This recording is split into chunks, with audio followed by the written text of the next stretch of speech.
imenu Očeta in Sina in Svetega Duha. Amen.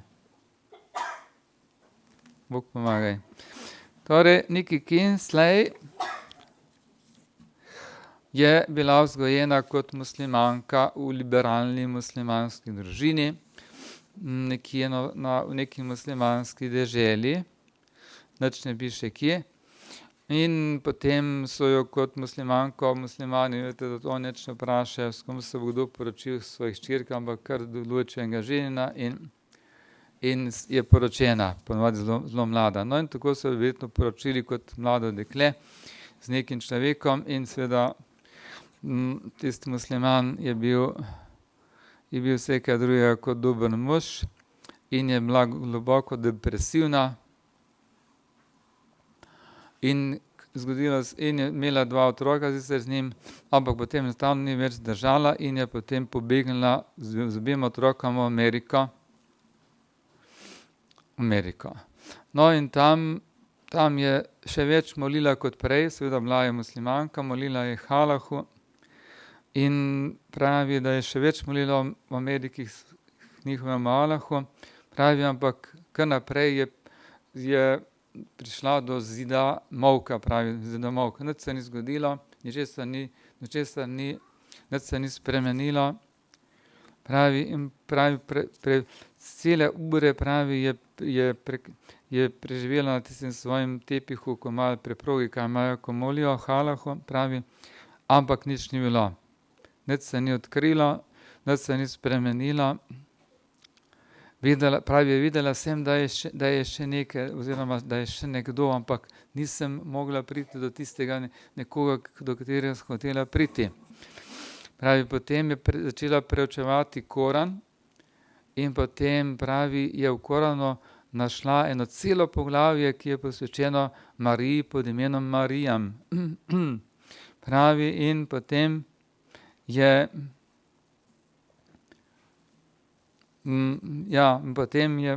bila zelo, ta Marija, o kateri je pisalo v Koranu, je bila zelo všeč, da ni videla, da je to Božja mati, ampak bila je všeč to poglavje o Mariji, pravi, in je začela to preučevati, pravi, in začela je sanjati o Jezusu pa o Mariji.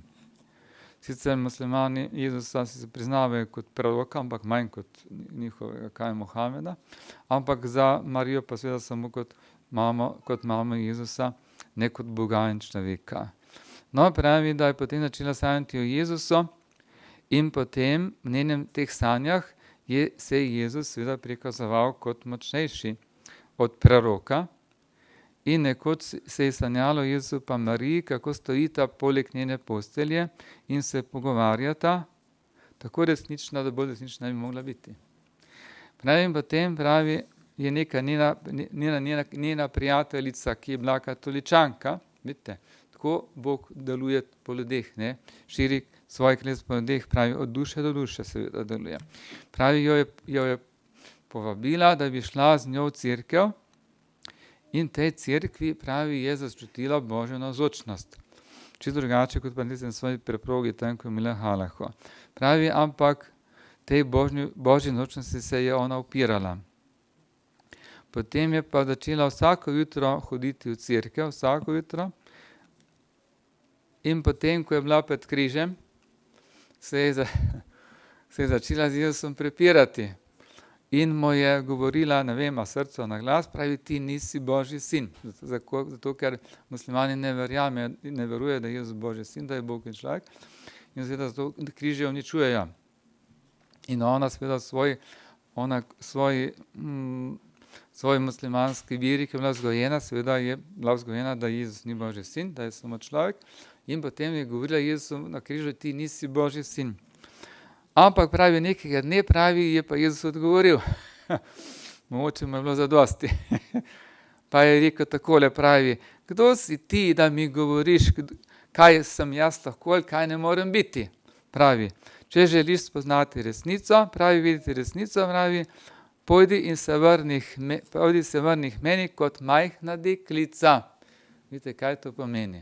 Vidite, tisto, kar je govorilo iz te Nikki Kingsley, je bil napuh, je bila prevzetnost. Ona kot človek je govorila Božjemu sinu, da ni Božji sin. Vidite, in potem rekel, pridi nazaj kot majhna deklica, se pravi, pridi ponižna k meni kot majhen otrok, pripravljena se učiti od mene, ne pa da ti mene učiš, kdo sem jaz, pa kaj nisem jaz. No, potem pravi, se je res usedla v cerkvi kot majhna deklica, kot majhen otrok, pripravljena poslušati, ne pa učiti Jezusa, kdo je on, pa kdo ni. Pravi, in naenkrat pravi,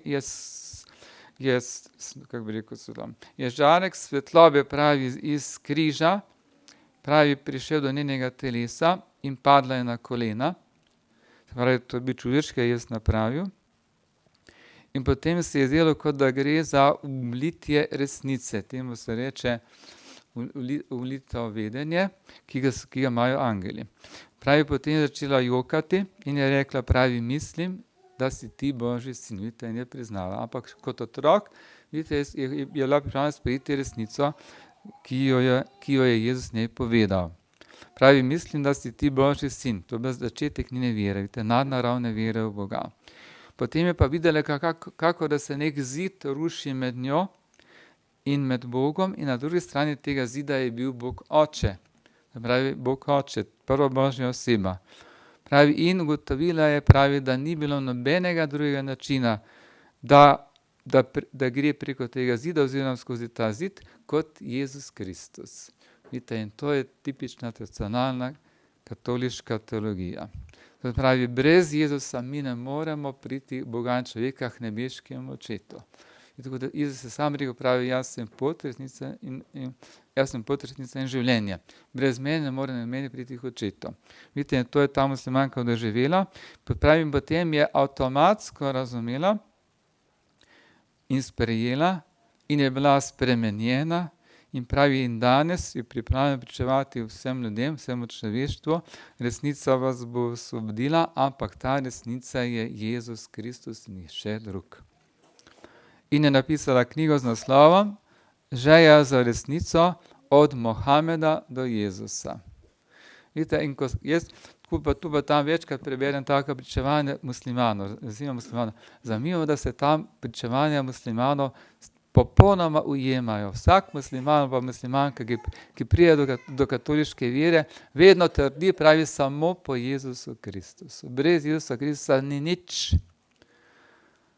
Ampak kaj pravi pa naš papež? Ne. Vse vere vodijo v Bogu, brez Jezusa Kristusa bi prenesel. Zdaj pa pogledajte, komu na torej verjamemo? Našemu papežu, ki je Kristusov namestnik, ali tem ljudem, vidite, ki so sami, vidite, ki so se borili za svoje duše, na življenje in smrt, borili za svoj fizični obstoj, za svoj duhovni obstoj in prišli do Jezusa Kristusa, vidite, po takih čužih načinih. Vidite, ti ljudje so živi dokaz, da je naš papež v zablodi. Naš papež že krivo vero in lažno vero. In kaj da naš evangelij, kaj poči pravi? Pravi, polje pšenice, vmes pa plevel. In potem so vprašali, kdo pa je ta plevel gospodarja te njive? Se pravi, ta njiva je naš svet. Gospodar je seveda naš Bog. In potem seveda ta pšenica je seveda njegova vera, ki je to njegova cerkev, njegovi nauki, njegova resnica. Potem pa vmes je to resnico polno laži, lažnivih, krivih ver. Potem pa vprašajo tega gospodarja Boga, Jezus, to je njegova Jezus, vprašajo, kdo to napravi? Pravi hudič, pravi sovražnik ljudi, sovražnik človekovih duš. On je te krive vire, te krive posejal po svetu. Ja, in pa pravi, naj gremo to izruvati? Pravi, ne. Pravi, naj ostane. Pravi, potem ob koncu sveta bo pa Bog ukazal, vidite, tiste, ki so se držali prave vere, da gredo z njim nebesa, to so žitnice, in seveda pleve, da se sežge, to se pravi v večnem plamenu pekla. Vidite, nauk o peklu in nebesih. Ja, ampak naš papež pravi, ne, vsak se lahko drži svoje vere, pa svojega hudiča, on ne reče hudiča, ampak vsaka vera, kriva vera, lažniva vera ima za sabo seveda hudiče, ne pa Boga. Pa bo šel nebesa, ni res, ne morem drugače reči, jaz bi presečen, še bi lahko rekel, papež je svetnik, gremo za njim, karkoli reče, je res, ni res, to je veljalo, ja, do 5.12., danes pa ni več tako. Ja, torej ni res, vidite, krive lažnive vere vodijo v pekel, Vodil pokol, zato je pa škof Šnajder napisal knjigo z naslovom Bežite pred herezijo, pred herezijami, pred krivimi verami. Jaz sem to knjigo dobil, sem si jo naročil, kupil, jo imam doma in našteval celo vrsto, to je na desetine krivih ver, vidite, ki jih je Hudič posejal po celem svetu, vidite, da bi čim več ljudi, seveda, čim več ljudem preprečil, da bi se oklenili pravi vere, katoliške vere, vidite, in prišli v nebesa. Ja, no in potem vemo, da ne bom se teh ver našteval, preberite si. Vam zelo priporočam, če morate za majhen denar dobiti to knjigo, da vas potem, če to knjigo imate, pa to berete, potem ste na nek način imuni, vidite, pred krivimi in laživimi nauki našega papeža in njegovih modernistov. Modernizem seveda je ravno tako kriva vera. Kriva vera, pravzaprav sinteza vseh krivih ver, vidite, ki vodijo pekal, objektivno vodijo pekal. Kdo se bo pogubil od modernistov, kdo se bo, ve samo Jezus Kristus. Vidite, ampak zakaj Jezus pravi ne izruvati tega plevela? Naj ostane do konca sveta, zato, ker je možnost, da se mnogi krivoverci spreobrnejo. Poglejte, koliko muslimanov se spreobrne, to ne edina muslimanka, tam na spletu imate cel kup pričevanj, vse mogočih muslimanov, ki so se spreobrnili v katoliško vero ali pa krščansko vero, vidite, in pričujejo o svojem spreobrnenju. Mnogi se spreobrnejo, vidite, seveda je pa tudi res, da so se pa po koncilu pa mnogi katoličani pa spreobrnili iz prave vere v pa modernistično krivo vero ali v sinodalno vero, kot bi danes lahko rekli. Vidite, iz katoliške cerkve so prišli v sinodalno cerkev. Vidite, na tej cerkvi govori mašnik Frank Unterhalt, se pravi Nemec iz nadškofije Paderborn v Nemčiji, to je tam na severu gor, se pravi protestantski del Nemčije, pravi, da navaja knjigo od Jose Maria Zavala, pravi, in v tej knjigi govori o tretji fatimski skrivnosti in kako je Pater Pij 1960 Anno Domini govoril z rimskim glavnim egzorcistom, očetom Gabrielom Amortom, to smo že večkrat rekel, pa še enkrat ponavljam, ker gre za takšen čas. Bog mu da večni pokoj, zdaj je že pokojen ta Amort, je že pri Bogu, je že v večnosti. No in pravi, ta Amort pravi, takole pravi ta Amort. Nekega dne mi je Pater Pij rekel zelo žalosten, pravi, veš kaj pravi, Gabriel, Satan bo kmalu upeljan v samo nedrje ali samo srce cerkve, pravi, in v kratkem času bo nastala lažna cerkev. In ta Amort je rekel, o moj Bog, je vzkliknil, pravi, ali gre za kakšno vrsto antikrista.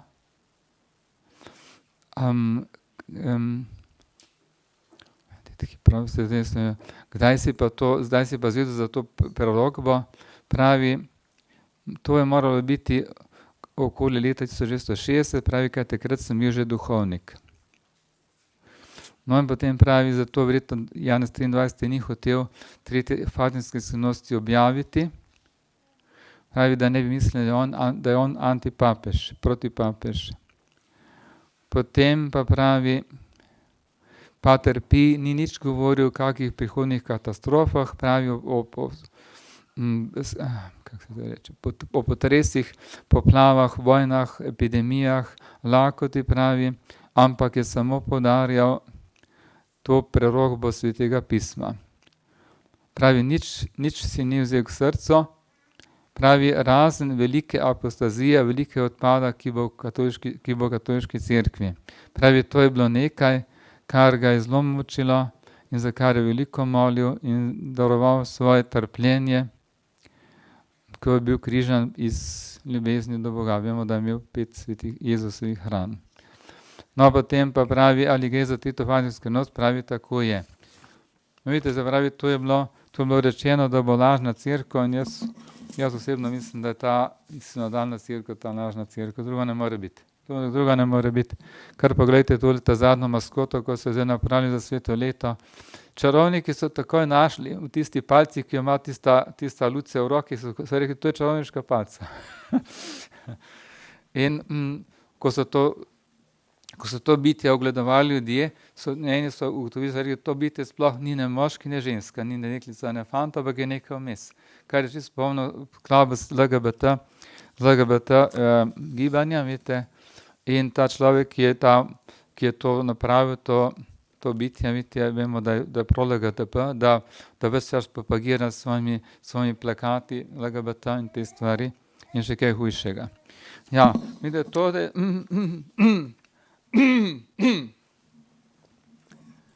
Vidite, to se dogaja v tem času. Hvala Bogu, da so v Ameriki izvolili Trumpa za predsednika, vidite, ker nadškof Vigano je takoj izjavil, pravi, zdaj so ampak se pravi, ljudem, ki si prizadevajo za eno svetovno vlado brez Boga, da se pravi za eno svetovno tiranijo, brezbožno tiranijo, vidite, tem ljudem na nek način jim je s to izvolitvijo padlo orožje iz rok za 4 leta. Mi se ne smemo zdaj počivati, reči, zdaj smo pa rešeni. Nismo rešeni, vidite, dokler ne bo svet katoliški, bo vedno obstajala možnost, da bodo ti ljudje hoteli priti na oblast in napraviti iz sveta eno veliko koncentracijsko taborišče. Z nami ljudmi pod vsemi popolno diktaturo hočejo uvesti, vidite, nekaj podobnega, kot so pač hoteli Adolf Hitler, pa Stalin, pa Mao Tse-tung, tako v svojih državah. In tako hoče največ Kitajci napraviti v svet kitajski, muslimani v svet muslimanski, Bog hoče imeti pa v svet katoliški. In seveda Božja volja bo seveda se bo izpolnila, ampak kdaj se bo,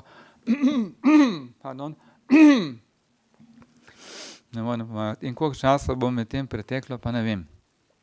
Vsekakor moramo moliti, veliko moliti, vidite, darovati. In eno stvar, vidite, da vam zelo podarjam. Zdaj sem spet prebral članek o pobožnosti Jezusovega svetega obličja. Vidite, to je podobno kot pobožnost Jezusovega srca, do Jezusovih ran, do Jezusove predecene krvi. Bog želi, da zadoščujemo za grehe človeštva. Ta italijanski zgodovinar, kaj je že, je napisal, je tak lep članek, pravi, veliko se govori o tem, koliko teh vojnih spopadov, pa vojn tako naprej, pravi, zelo malo se pa piše o tem, vidite, koliko nerojenih otrok vsako leto pomorijo na tem svetu, koliko jih pomorijo v Ameriki, tudi pri nas v Sloveniji, vidite, in vse to so smrtni grehi, ki zahtevajo, seveda, da mi zadoščujemo za te grehe. In pravi, jaz nekje pravi tem dvema vitkinjama, ki ste bila, ena Karmečanka, Marija Pierina, pa še ena vitkinja italijanska, vidite, pravi, gorje narodu in kraju, kjer ljudje ne zadoščujejo Bogu za grehe človeštva. Gorje. Vidite, zato vas takrat vabim, kadarkoli molite po noči tiste nočne molitve, tisti nočni molilci, dajte vedno vključiti tudi molitve v zadoščenje Božji pravičnosti zaradi grehov človeštva. Ni samo abortus, tudi vemo, da je tudi evtanazija, pa vsi mogoče grehi proti 6 Božjih zapovedi, pa grehi proti prvim 3 Božjim zapovedim, skupaj z našim modernistjem, našim papežem, vidite, ki te grehe počnejo, kajti trditi, da vse vire vodijo k Bogu, je par excellence smrtni greh proti prvi Božji zapovedi. Veruj enega Boga. In Stari Zavez pravi, ne imej tujih bogov pred menoj. Vidite, v Stari Zavezi je Bog najbolj kaznoval izraelsko ljudstvo, ravno zato vidite, kadarkoli se je to ljudstvo oklenilo kakršnih koli tujih bogov in zapustilo njega. Kadarkoli so to naredili, jih je prepustil sovražnikom in so jih pobijali, pa so bili na tem, da jih iztrebijo. In potem jih je rekel, vrnite se nazaj k meni, pravemu Bogu, ki je stvaril nebo in zemljo, ki vas je izpeljal iz Egipta, pa bo dobro. In kadarkoli so se naredili, so se vrnili, vidite, so bili rešeni. Tisti, ki se niso vrnili, vidite, so propadli. In tako je nas tudi za nas. In še ena stvar bi rad na današnji dan povedal, ena stvar, ki jo ravno tako hudič uporablja kot ljulko, se pravi kot pleve, in to je nespodobno govorjenje. Sveti Alfons Liguori, pa sveti Avguštin, pa sveti Bernard, vidite, zelo svarijo proti nespodobnemu govorjenju ali proti govorjenju kontrasekstom. Vidite, in pravi, sveti Alfons pravi, svari pravi, da tiste, ki govorijo nespodobne besede, pravi, da so sami na poti v pekel in seveda tudi tisti, ki jih poslušajo, tisti, ki te besede govorijo, so seveda, če jih sprejme te besede in ne zavrne, seveda so tudi na poti v pekel. In potem pravi, sveti Avguštin pravi, tisti, ki govori nespodobno ali nečisto, pravi, je mediator, se pravi posrednik Satana, se pravi, da je hudičev pomočnik, pravi in pomočnik Luciferja.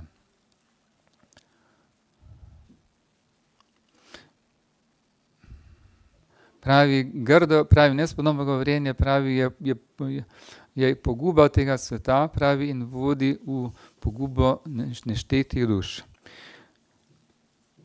Potem sveti Bernard pravi, tisti, ki umori nekega človeka, pravi, umori njegovo telo. Pravi, ampak tisti, pravi, pa, ki govori nespodobne besede, pa mori neumrljive duše. No in potem navaja, sveti Alfons Liguri navaja dva primera, pravi, da je neki Cantiprateno, pravi, da je živel v Burgundiji neki plemeniti mož, ki je svojega sina poslal k menihom v Cluny, to je velik samostan Cluny, v Franciji, pravi, in čeprav je bil ta njegov sin, pravi angel čistosti, pravi, ko je nekoč stopil v neko mizarsko delavnico, nekega mizarja, je slišal neke nespodobne besede te mizarjeve žene, ki jih je govorila, pravi, in pristal na tisti greh, na nečiste grehe, pravi, in izgubil Božjo milost.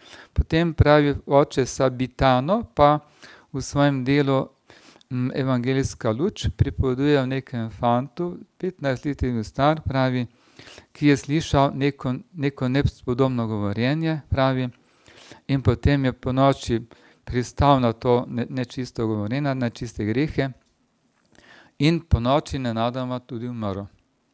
Pravi, njegov spovednik, ki je slišal o njegovi smrti, je hotel za njega maševati sveto mašo. Razumljivo. No, in ko je hotel maševati sveto mašo, se mu je duša tega fanta, 15 let starega fanta, prikazala in mu je povedal, pravi, da naj ne mašuje maše za njega, pravi, kajti ko je zaradi tiste nečistih besed, ki jih je slišal, pravi, in je vanje privolil, pravi, je po noči umrl in se je pogubil. Zdaj mislite, tista baba od tistega mizarja s tistim nečistim govorjenjem tega otroka, starega 15 let, pogubila. In če človek s svojim nečistim govorjenjem nekoga pogubi, zapomnite si, bo sam zelo, zelo težko rešil svojo dušo. Zelo, zelo težko. Torej, da bežite pred nespodobnim govorjenjem, jaz vem, boste rekli, ja, pa vse okrog nas nespodobno govori, naši otroci šoli, kaj naprej to ja, vse verjamem. Ko sem jaz bil v vojski skupaj 10 mesecev, od jutra do večera sem poslušal kletvice in grdo nespodobno govorjenje, tako, pa ne samo tako, tudi LGBT, grdo govorjenje, od jutra do večera. Razumete? In ko sem jaz prišel v Skopje v vojsko, to je bilo 27. januarja, ano doma 1979. leta. Ko sem prišel jaz v vojsko januarja na začetku 1979. leta, po 3-4 dneh, ko smo tiste mladi vojaki morajo se delati, kaj pa čisti tam okrog tistih blokov in tako naprej, tiste od cigaretov, kar je ostalo, čike smo pobijali okrog tistih blokov. In jaz se spomnim, da oni, stari vojaki, so vse čike metali skozi okno, mi smo morali pa pobijati mladi vojaki, ne. Zato smo pa mladi. No, in ko smo enkrat pobijali, pride k meni, ne, mi smo pa šli 27. nas je pa šlo cel kup tistih vojakov, mladih, pride nekaj, 3 mladi vojaki so prišli k meni, od tiste naše skupine, čete, pridejo k meni, to sem večkrat tudi rekel, pa me vprašajo, pravi, druže, pravi, po njihovo, srbo-hrvaško, druže, pravi, kaj je s tabo narobe? Što je s tobom naopako, sem rekel. Sem rekel, pobiral sem ti, sem rekel, kaj pa je z malo narobe? Pravi, mi vsi, pravi, psujemo, ti ne psuješ. Sem rekel, jaz sem katoličan, postal bom duhovnik in zato ne psujem. A so rekli, razumemo, ni problema, vemo, že razumemo, hvala lepa in so šli. Vidite, z mano je bilo nekaj narobe, ker nisem nikoli nobene grde besede izgovoril. Oni so pa to od jutra večera kar naprej ponavljali, ker vsaka druga beseda je bila nekaj čistega, nekaj pa neka kletvica, vsaka druga beseda. Vidite, in tako je, ja, in ko sem rekel, je bilo vse dobro, ampak potem so me takoj zatožili mojim oficirjem, da sem katoličan, da bom postal duhovnik, potem so me pa likali tisti oficirji, to vsake toliko časa sem moral iti na raporte, oblečen seveda mestno lepo obleko na raport in so me hoteli spreobrniti. Ampak me niso mogli spreobrniti. Pač pa, ko sem jaz prišel nazaj iz JLA, sem začel moliti, da bi šla JLA ven iz Slovenije. Sem rekel, takšna JLA, ki preganja človeka zato, ko je katoličan, pa hoče spreobrniti, pa mu grozijo z zaporom, pa streljanjem, pa ne vem kaj, taka JLA ni vojska našega naroda, ampak je naša sovražnica. In sem začel moliti, naj gre JLA ven iz Slovenije. Ko sem prišel iz vojske, čez 12 let je šla ven. Pa so rekli, ampak ne zaradi tvojih molitev. Ne vem, ampak jaz sem tudi molil ta namen.